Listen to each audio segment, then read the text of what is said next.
amount of customers that are only coming in to take advantage of promotions has significantly increased over the past year. Versace has a restaurant in Miami. Let's see how expensive lunch is. Damn, where your Versace outfit at? They ain't get you no Versace? No Versace outfit. Damn, no sunglasses or nothing? Ain't got no Versace plates? No Versace plates? No Versace plates. Bro, look. $18.99. But let me give you some restaurant perspective. In today's economy, my rent is $20,000 a month. My utilities are $6,000 a month. Yo, what's up, y'all? It's Breeze here, and today we're diving into something that's been bothering everybody. Why restaurants are empty and overpriced in 2025. Prices are up, quality is down, tipping culture is wild, and folks are straight up staying home instead of eating out. I got 10 comments from y'all that hit the nail on the head, and we're going to read through them, react, and break down exactly what's going on in the restaurant world right now. So grab your coffee, your snacks, or whatever you're sipping on, because we're going deep, and I promise you're going to see why so many people are saying nah to eating out. Let's get into it. I think we can all agree that eating at a restaurant has become ridiculously priced in the past few years.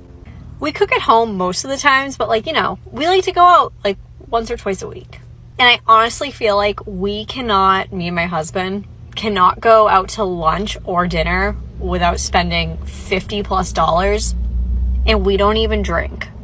A couple months ago now, me and my husband kind of just looked at each other after going to a moderately priced restaurant and being that was not worth it. And we kind of just decided then and there that we were either going to go the fast casual chain restaurant route or go to a really nice restaurant where we knew that we were going to get a great meal and it'd be worth what we were paying for. This has kind of helped with that balance of sometimes we don't want to cook, sometimes we want a great experience, but we weren't getting that value out of going to the mediocre restaurant and it being worth our money. Can anyone else not eat at chain sit down restaurants anymore? Olive Garden or Chili's. I used to love them. I worked at Chili's, love the food, but lately it's really freaking me out. Every time I eat it, it doesn't feel like real food. It feels like it was made in a lab, which it probably was in some really nice test kitchen and everything, but I know it's prepackaged and comes in frozen, blah blah blah, but I could get past that before, and now it's just different. It feels I don't know, dystopian slop, presented as a nice meal. Comment 1. I'm so tired of everything going up in price but down in quality. Yup, that's the tea right there. Restaurants charging more, but the food tastes worse. And y'all, we're not talking a little worse, we're talking cardboard level worse. I remember a few years back when a burger at a local spot cost $8 and now it's $15. And it tastes like they microwaved it. And it ain't just the food, it's the sides, the drink, the vibe, the staff sometimes. Everything feels downgraded while the price keeps climbing. Y'all feel me? Honestly, it's exhausting. And I know some of y'all have been trying to support local spots, thinking maybe it's worth it for the experience, but when you get less than what you paid for, it makes you stop caring. And that's why people are staying home more. Quality just ain't matching the price.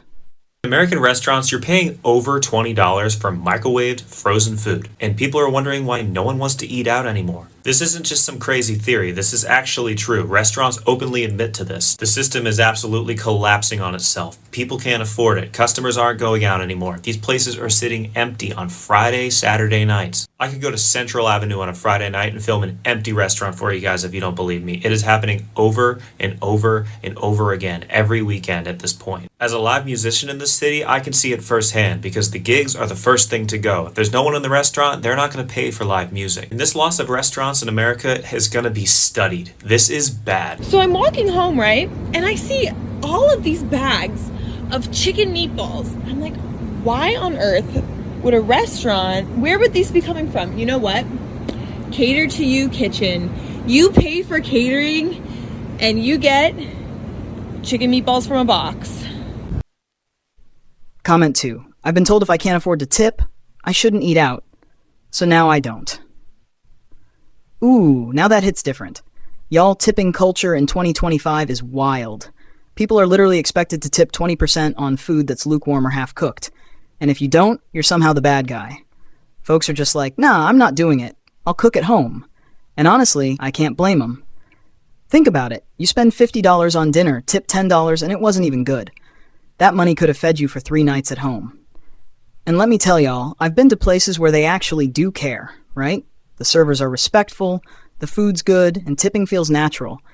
But those places are rare these days, and when you find one, it's a hidden gem.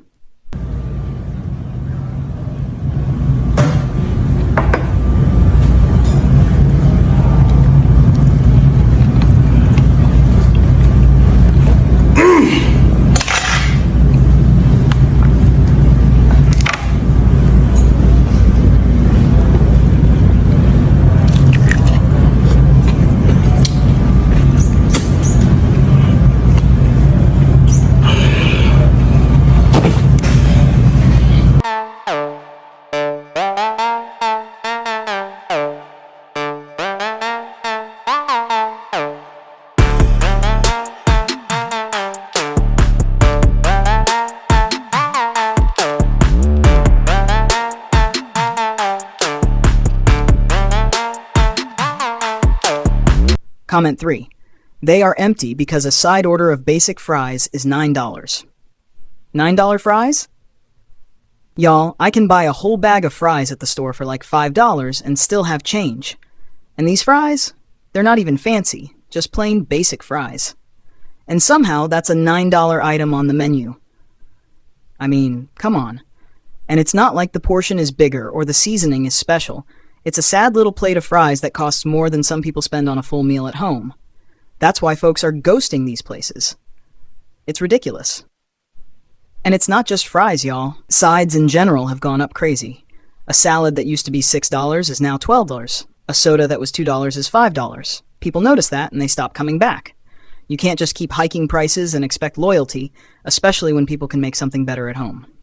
This is the Costco of restaurants, and just like Costco, you have to be a member to shop here, and to be a member, you have to own work for a restaurant. This is where restaurants can get items in bulk, from disposable cutlery to tubs of mayo and soy sauce, and even Willy Wonka-sized chocolate bars. But here's a dirty little secret. A lot of restaurants will get frozen, pre-made dishes here. Heat them up to the restaurant, serve it to the customer, charge $10. Most popular offenders are the labor-intensive dishes, like empanadas, dumplings, spring rolls, raviolis, pastries, and especially desserts. It is rare for a restaurant to have a dedicated pastry chef. So many times the chocolate pudding or the tiramisu or the tres leches cake you're ordering is just thawed out Restaurant Depot food. So what do you think? Is this cheating or is this smart business?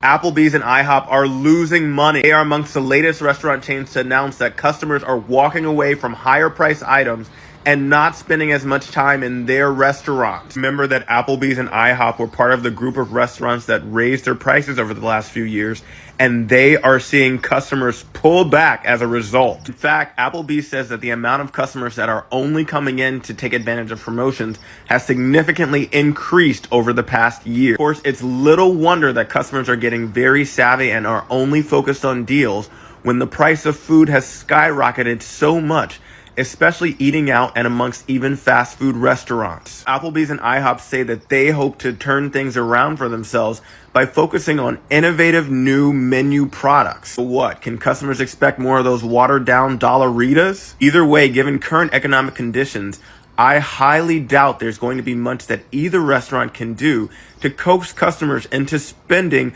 much more on higher priced items. It just simply isn't the time for that right now. Comment 4. Number 1, too expensive. Number 2, I can't make the same food better at home. Number 3, questionable bad quality. Number 4, bad customer service. Number 5, outrageous shipping culture. Number 6, unhealthy. Y'all, that's a checklist for a restaurant apocalypse. Too much money, bad food, rude staff, overpriced delivery, unhealthy menus. It's like a perfect storm. And let's talk about delivery for a second. $15 to $20 for a burger and fries delivered lukewarm to your door? Folks aren't paying that. Even with apps trying to make it convenient, the prices are insane and the quality drops during delivery. It's a lose-lose. And the unhealthy thing is real too. More fried food, more processed stuff. That's what's cheap and fast for restaurants. But y'all, We're paying more and getting less nutritious options. And that's a problem long term for folks trying to eat better. So we just went to Jing's on a Friday night and there was like no one there. And the food, not what it used to be. So where's everyone going in Summerlin, Las Vegas? Where is everyone partying? Where is everyone drinking? Where is everyone eating? Because that used to be the spot and it's not anymore. Versace has a restaurant in Miami. Let's see how expensive lunch is. This is the former home of designer Gianni Versace. He actually got popped right here on these steps. Now it's a super busy spot. Let's see how hard it is to get a table up in here. Hello, hello. I'm just gonna go have a little lunch. Sorry, we are full. You full? Yeah. No, I don't have a reservation, but I'm famous, so I got millions of followers. Excuse me, sir. No, I gotta go. This how they be doing up in Versace? Get these line full of peasants. Excuse me, excuse me. Excuse me, celebrity coming through. Excuse me, I'm famous. I got things to do. Excuse me. Table for one? Sorry, we are fully booked. You fully booked? Yeah. Do you know who I am? No. I need a table. Okay, let me talk to the man. All right, all right. Stop playing with him. Okay.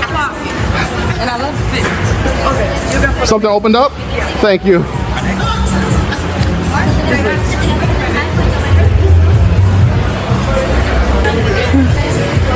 Oh, this how they be doing it on Versace? Okay, Gianni's. Oh, what's up? You be watching the videos? What's up, brother? You taking care of me? All right, all right. This is one of the best tables. I feel special. Thank you, Francesca.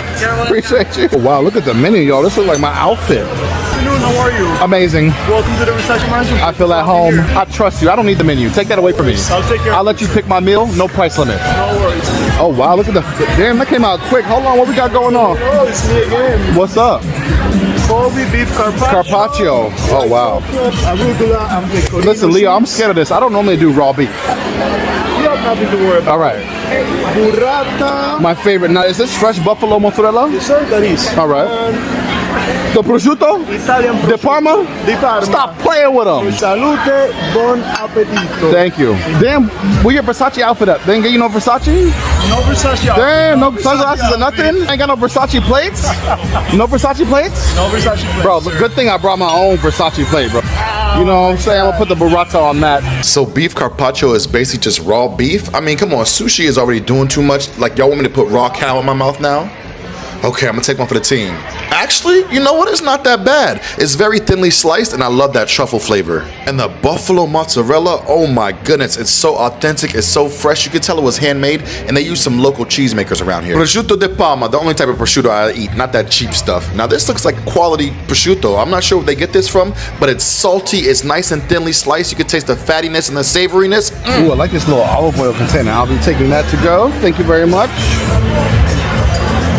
Do you like cheese? I love cheese. I hope you do. Is this fresh Parmesan? Pecorino Romano. Oh, excuse me. Wow, that looks amazing. Stop playing with them. Thank you, Gio. Bon appetito. Now this cacio e pepe puts Alfredo to shame. The noodles are so fresh and that pecorino romano cheese is so creamy and salty. Ooh. Entree. Wagyu churras. Oh, Wagyu? Oh, well damn, how much is this? You try to take all my money, it's just me. Now normally churrasco is a little bit tough, but this Wagyu churrasco, it hit different. It's nice and fatty and the meat just melts in your mouth with that delicious sear on the outside and it's well seasoned. Even the potatoes had a little bit of flavor in them. What's this, white chocolate? White chocolate cream, yes sir. Ooh. Corn. Oh. Almond semifreddo, scoop of salted caramel ice cream, raspberry caviar. Of course the dessert is amazing, but let's talk about the overall experience. They say it's a tourist trap and the food isn't good, but if you know what to order, you can have a great time. Everything was amazing, brother. What's the damage? Let me see the check. I'm scared, brother. Can I get a discount for wearing Versace? Thank you, brother. Thank you very much. All right. Damn! Oh! I'm rich, so I'm double tipping. What's 20% of that? $70. Stop playing with them.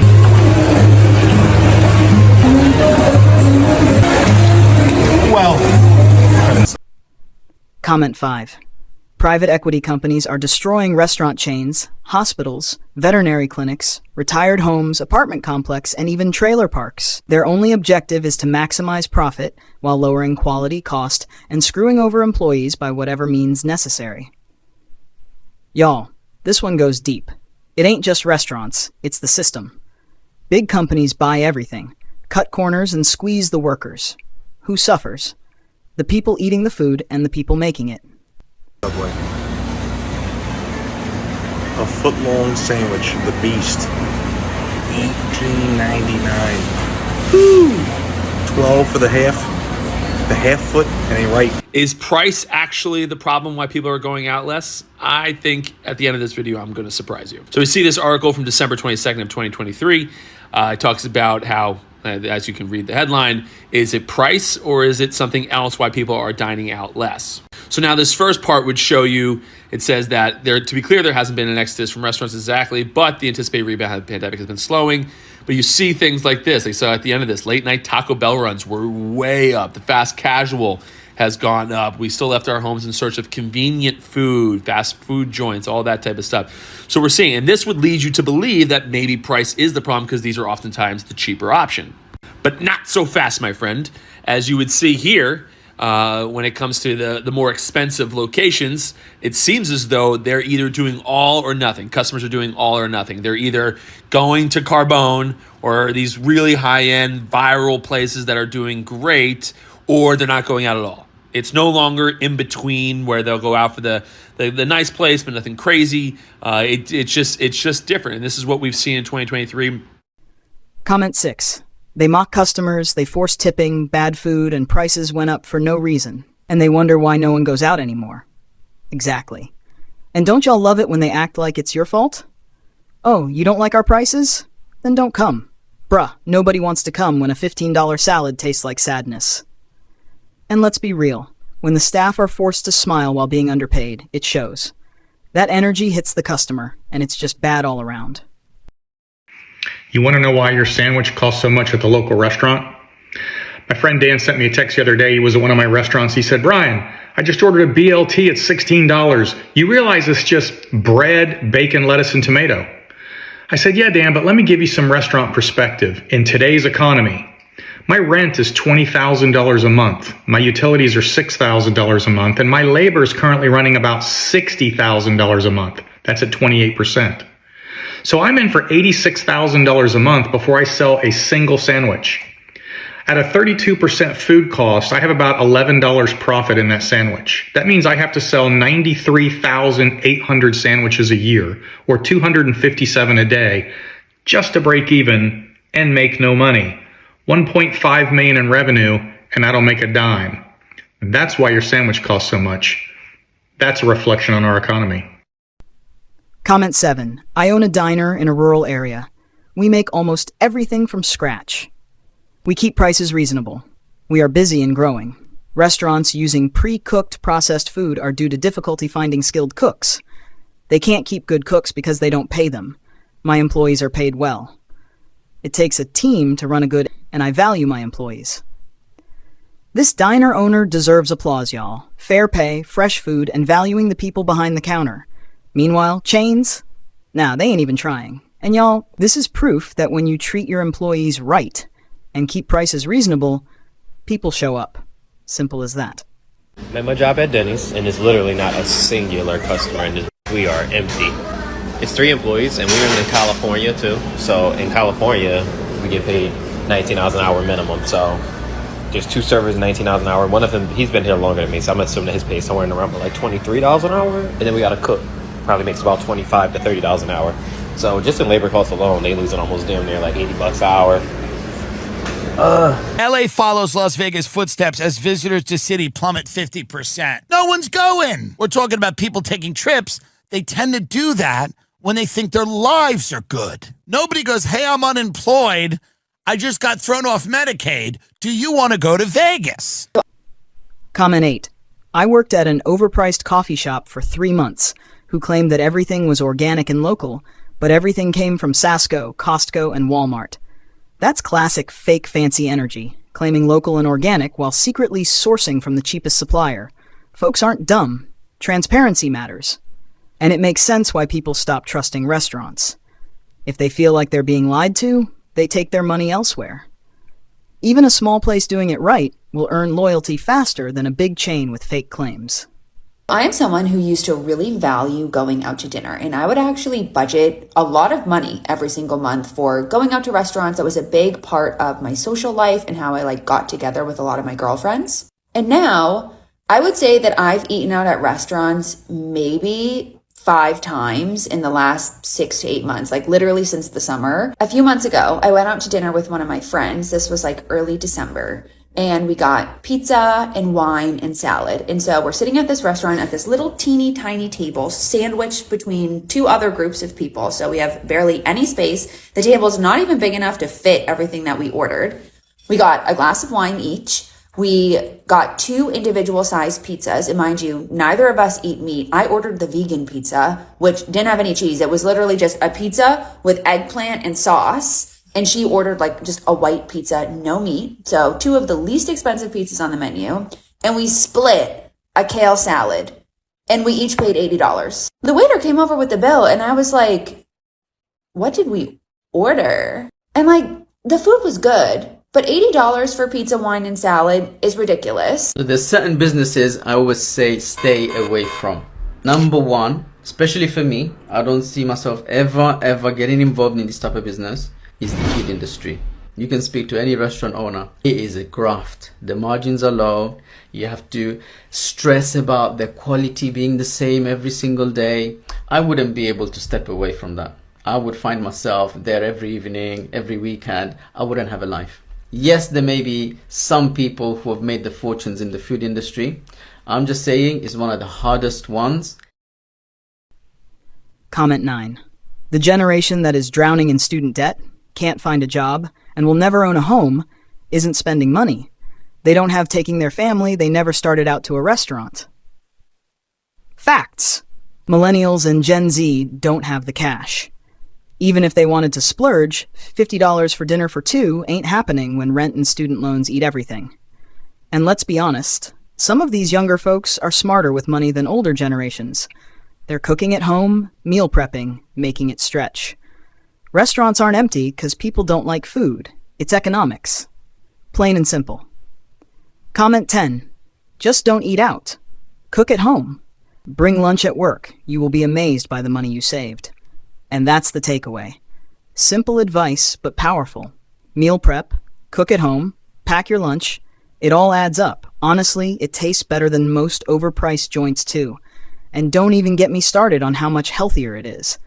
Y'all, if you do this consistently, you'll notice the difference in your wallet and your body. Now let's break it down even more. Why are restaurants empty? Inflation, labor issues, corporate greed, tipping culture, and generational economics. It all mixes together, and tables stay empty. And the sad part? Folks still get blamed for not spending, when it's literally out of their control. And honestly, we gotta call it like it is. Some restaurants are lucky to survive at all, unless they rethink the way they operate. You know what it comes down to, y'all? Support restaurants that care about quality and staff, or take matters into your own hands and cook at home. And if those fries cost $9, maybe just make them yourself. Y'all stay safe, eat good, and keep your wallets happy. Peace.